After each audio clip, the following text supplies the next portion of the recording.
ও প্রিয় নবীজি, লোকজন আপনার কাছে আসবে, এসে তারা জিজ্ঞাসা করবে কিয়ামত কবে হবে,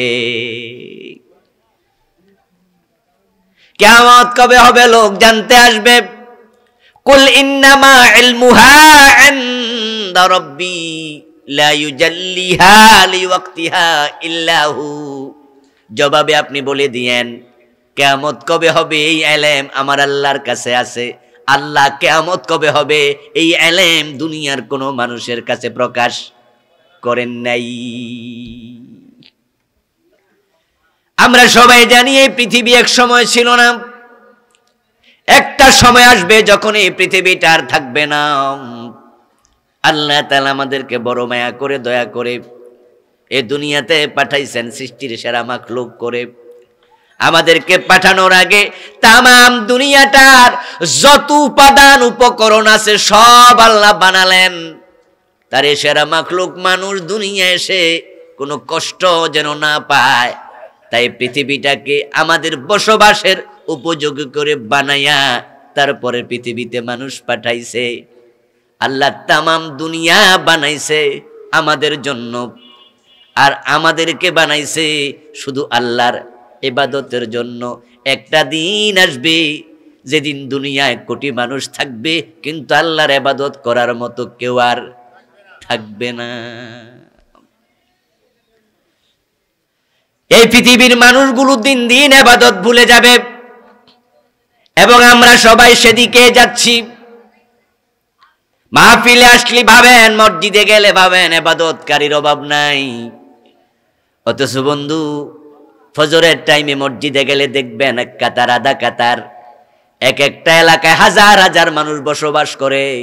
ফজরের টাইমে মসজিদ খালি, এমন মসজিদও আছে ইমাম আর মুয়াজ্জিন ছাড়া একটা মুসল্লিও নেই।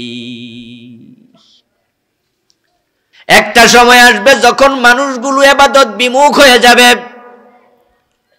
রাসূলুল্লাহ সাল্লাল্লাহু আলাইহি ওয়াসাল্লাম বলেন, আল্লাহ তাআলা তাকায় দেখবেন তামাম দুনিয়াতে মুমিনের সংখ্যা বড়ই কম। তখন ইয়ামান নামক দেশ থেকে আল্লাহ একটি বাতাস ছেড়ে দেবেন। ক্বালান নবী সাল্লাল্লাহু আলাইহি ওয়াসাল্লাম, ইন্নাল্লাহা ইয়াবআসু রিহাম মিনাল ইয়ামান আলিয়ানা মিনাল হারির লা তাদউ মান কানা ফি কলবিহি মিসকালু হাববাতিন মিনাল ঈমান ইল্লা কবাযাতহু। রাওয়াহু মুসলিম। নবীজি বলছেন ওই বাতাসটা আল্লাহ ইয়ামান নামক দেশ থেকে ছেড়ে দেবেন। ওই বাতাসের স্পর্শ হবে রেশমি কাপড়ের চেয়ে কোমল। দুনিয়ায় যত মানুষ আছে সবার গায়ে বাতাসটা লাগবে, কারো কিচ্ছু হবে না। তবে যার কলবে সরিষার দানা পরিমাণ ঈমান আছে, ওই বাতাস তার গায়ে লাগার সাথে সাথে ওই লোকটার মৃত্যু হয়ে যাবে।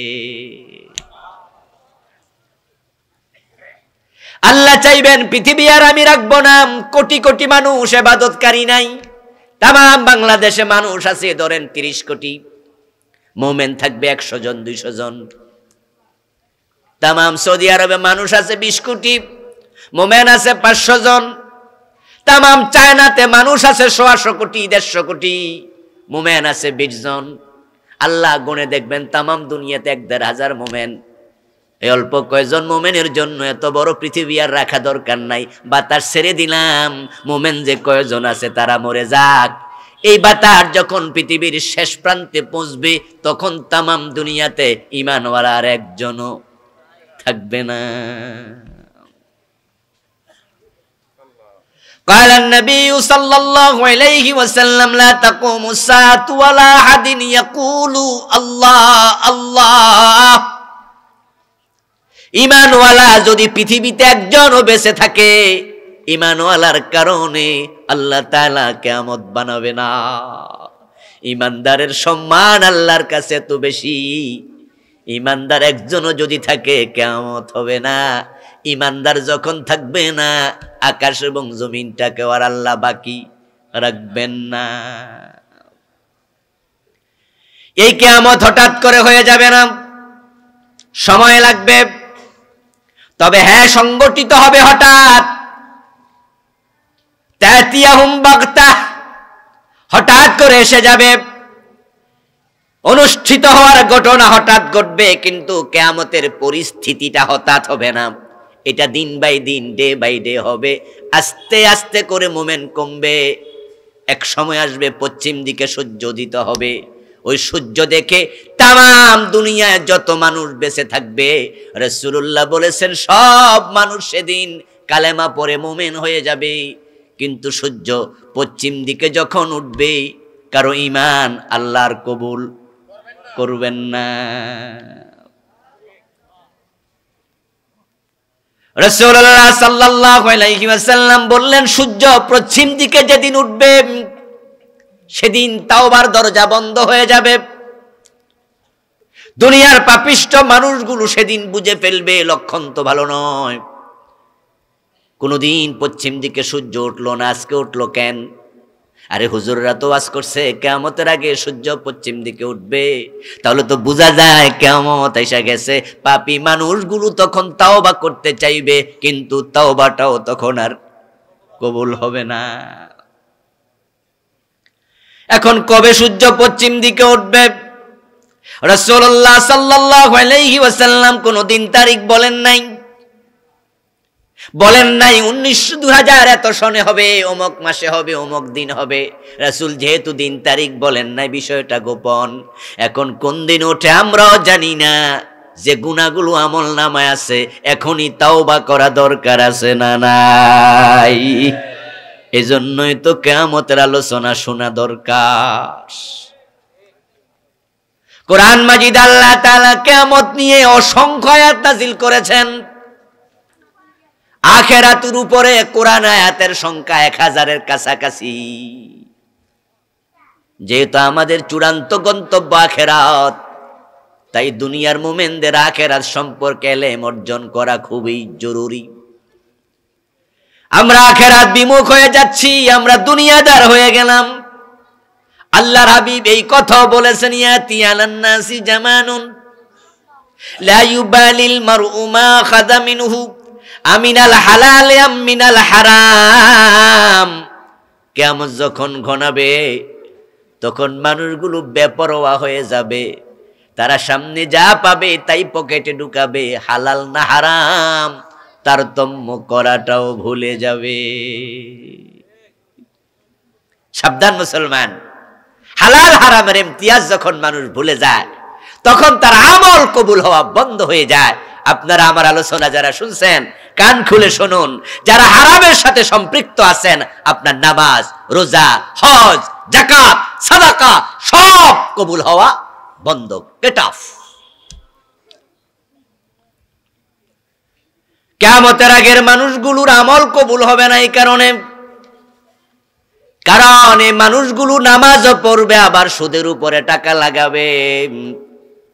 5 ওয়াক্ত নামাজ পড়ে, অফিসে ঘোষণা দিলে সাইন করে না, এমন অফিসার আছে না নাই? হারামের সাথে সম্পৃক্ত নয় এমন মুসল্লির পার্সেন্টেজ কত? আমি বেনামাজির কথা বলছি না। যারা বেনামাজি তাদের কথা বলে লাভ নাই, কারণ বেনামাজি আর পশু কোনো পার্থক্য নেই। মান তারাকা সালাতাম মুতাআম্মিদান ফাকাদ কাফারা। ইচ্ছা করে যে নামাজ ছেড়ে দেয়, তার ঈমান থাকে না, সে কুফরি করে। আমি আপনাদের কথা বলছি যারা আজকের মাহফিলে আছেন, যারা 5 ওয়াক্ত নামাজ পড়েন, তারা হারামের সাথে সম্পৃক্ত নাই কত পার্সেন্ট? বরং আমি তো দেখি হারাম খায়, নামাজ পড়ে, সিনেমা হলের মালিক, আবার মসজিদের সভাপতি।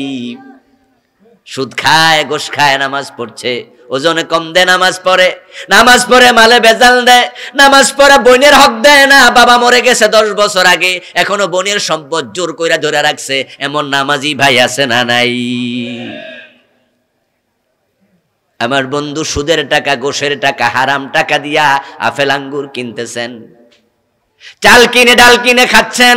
আপনার দেহের রক্ত মাংস হারাম থেকে বড় হচ্ছে। আপনি বাংলাদেশের মসজিদে কেন, বাইতুল মুকাররমে কেন? আপনি কাবার ভিতরে ঢুকে দোয়া করবেন, হারাম খাইলে আপনার দোয়া কাবার ভিতরেও কবুল হবে না।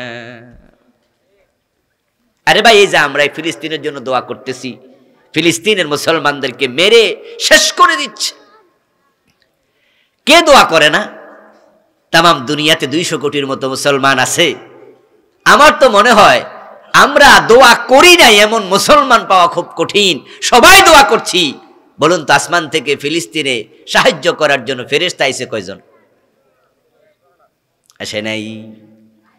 বদরের যুদ্ধে 5000 ফেরেশতা আসলো, ইরাকে আসলো না, বসনিয়া আসলো না, শেষনিয়া আসলো না, সোমালিয়া আসলো না, আলজেরিয়া আসলো না, ফিলিস্তিনে আসলো না, মায়ানমারে আসলো না, কাবা ভাঙতে আসলো আব্রাহা, আল্লাহ বাবিল পাঠাইছেন।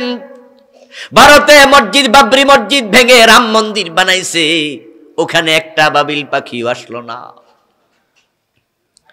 এর মানে দাঁড়ালো আমাদের দোয়া এখন আর কবুল হয় না। দুটি কারণে দোয়া কবুল বন্ধ। একটা হলো অধিকাংশ মানুষ হারাম খায়, আর একটা হলো অন্যায়ের বিরুদ্ধে প্রতিবাদ ভুলে গেছে। তোমরা যদি জিহাদের তলোয়ার হাত থেকে ফেলে দাও, অন্যায়ের প্রতিবাদ ভুলে যাও, তখন তোমাদের দোয়া আর কবুল হবে না। রাসূলুল্লাহ এটা বলে গেছেন 1400 বছর আগে। লা তা'মুরুন্না বিল মা'রুফ ওয়া লা তানহাবুন্না আনিল মুনকার। অবশ্যই তোমরা সৎ কাজের আদেশ দিবা, অন্যায় দেখলে প্রতিবাদ করবা, প্রতিরোধ করবা, বাধা দিবা, এই কাজটি তোমরা করতে থাকবা। আও লা ইউশিকান্নাল্লাহু আন ইয়াবআসা আলাইকুম আযাবাম মিন ইনদি। এটা যদি না করো, আল্লাহর পক্ষ থেকে তোমাদের উপর গজব আসবে, আযাব আসবে। সুম্মা লাতাদউন্নাহু, তখন তোমরা দোয়া করবা, ফালা ইউস্তাজাবু লাকুম, দোয়া কবুল আর হবে না।